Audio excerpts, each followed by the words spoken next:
Every patient is unique. Tissue varies not only from patient to patient, but also within the GI tract.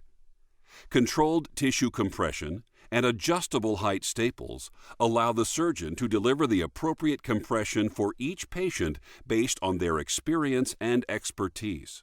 Through adjustable height staples, the Ethicon Endosurgery ILS accommodates compressed tissue thicknesses anywhere between 1.0 and 2.5 millimeters.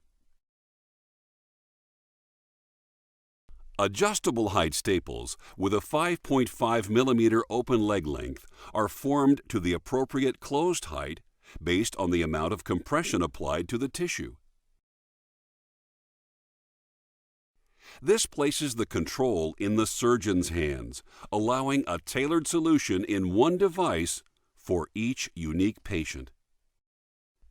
After the ILS is fired and removed from the anastomosis, the closed staples continue to provide the required tissue compression throughout the healing process.